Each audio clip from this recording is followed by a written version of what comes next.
तिळगुळ घ्या अन गोड गोड बोला, तिळगुळ घ्या अन गोड गोड बोला, तिळगुळ घ्या अन गोड गोड बोला, तिळगुळ घ्या अन गोड गोड बोला।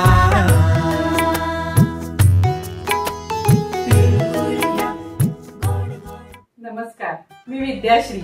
कुक विथ विद्याश्री चॅनलवर तुमचं मनापासून खूप खूप स्वागत आहे।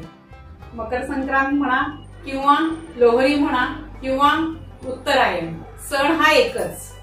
तर या सणानिमित्त आपण आज तिळगुळाचे लाडू बनवणार आहोत। तर चला रेसिपीकडे वळूया। अर्धा किलो तीळ घेतले, पॉलिशचे तीळ मिळतात पण मी साधे तीळ घेतले। तुम्हाला पॉलिशचे पाहिजे तर तुम्ही पॉलिशचे घ्या। अर्धा किलो चिक्कीचं गुळ घेतलंय, 150 ग्रॅम शेंगदाणे घेतलेत, थोडं तूप घ्यायचंय आणि वेलची पूड आहे आणि थोडं पाणी। शेंगदाणे भाजून त्याच्यावरचे साल काढून घेतलीये। आता ते क्रश करायचे, तर पूर्ण क्रश नाही करायचे, तर कसे क्रश करायचे ते मी तुम्हाला दाखवते। प्रथम एक स्वच्छ कपडा घ्यायचा, त्याच्यावर हे शेंगदाणे टाकायचे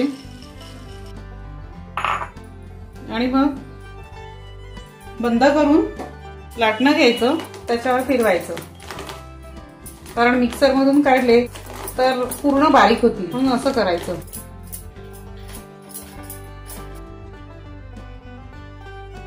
म्हणजे बघा असे करून घ्यायचे, तर मिक्सर मधून केले ते पूर्ण बारीक होतात, म्हणून अशी बारीक भरड करून घ्यायची शेंगदाण्याची।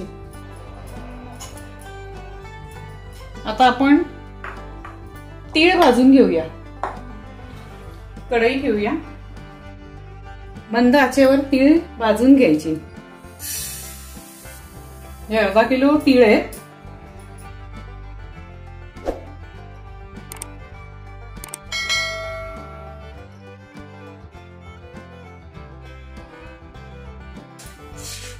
हे बघा तीळ भाजून झालेत।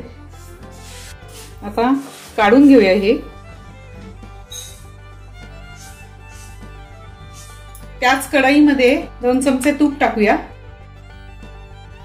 आता ह्या 2 चमचे तुपावर हे चिक्कीचं गूळ टाकून घेऊया। अर्धा किलो तिळाला अर्धा किलो चिक्कीचा गूळ घेतलाय। तूप टाकल्याने तिळाच्या लाडवाला चकाकी येते। त्यात थोडं पाणी टाकून घेऊया, थोडं 2 चमचे पाणी टाकायचं, म्हणजे लाडू कडक होत नाहीत। आता हा गूळ वितळवून घ्यायचा, लो टू मीडियम फ्लेमवर गूळ वितळवून घ्यायचा। तर हा गूळ वितळतोय, गूळ सतत हलवत राहायचा, म्हणजे खाली लागत नाही आणि योग्य प्रमाणात वितळतो। तर गूळ वितळलाय, एका थाळीमध्ये पाणी घ्यायचं आणि पाहायचा की झालाय की नाही पाक, त्याची गोळी होते की नाही। नाही होते, ती गोळी झाली पाहिजे थोड्या वेळाने। गुळाचा कलर बघा कसा बदलत चाललाय, जसं पाक तयार होतो तसा गुळाचा कलर लाल होत जातो। टाकून बघूया पाक झालाय का, असं टाकून बघायचं आणि त्याची गोळी होते की नाही बघायचं।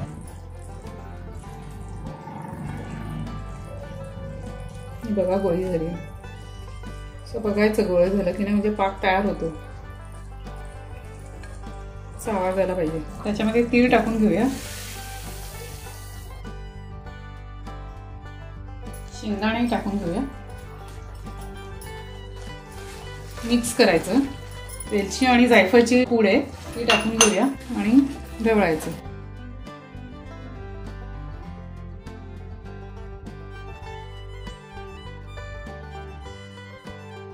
आता गॅस बंद करायचा। तर आता लगेच लाडू वळायला घेऊया, नाहीतर मिश्रण जर थंड झालं तर मग लाडू कडक होतात। लाडू वळायला घेऊया। हे मिश्रण थंड न होण्यासाठी आणि शेवटपर्यंत लाडू करता यावे यासाठी मी गरम पाणी घेतले आणि त्याच्यावर ही कढई ठेवते, म्हणजे शेवटपर्यंत लाडू करता येतील। 2 चमच्यामध्ये असे घ्यायचे, म्हणजे हाताला लागत नाही, म्हणजे हाताला चटके लागत नाही। तुमच्या पाण्यामध्ये थोडासा हात बुडवायचा, असे घ्यायचे आणि हे लाडू वळायचे, पटपट वळून घ्यायचे आणि नंतर मग ते गोल करायचे।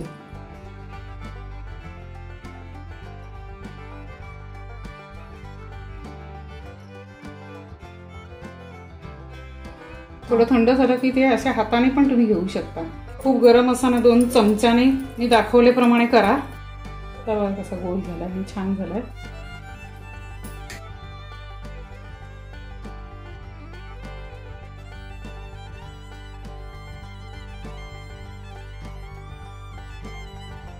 बघा कशी चकाकी येते तूप टाकल्यामुळे लाडवाला.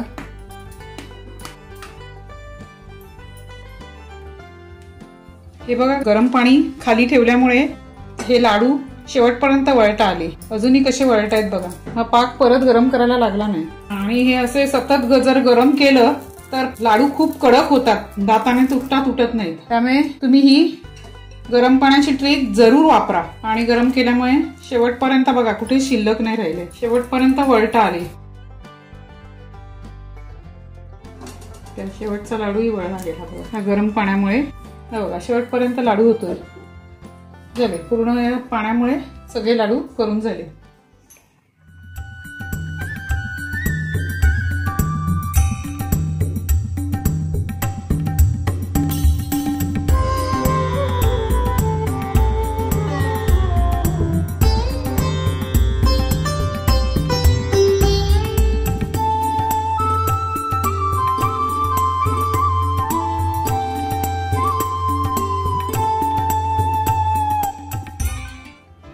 तिळगुळाचे लाडू तयार झालेत.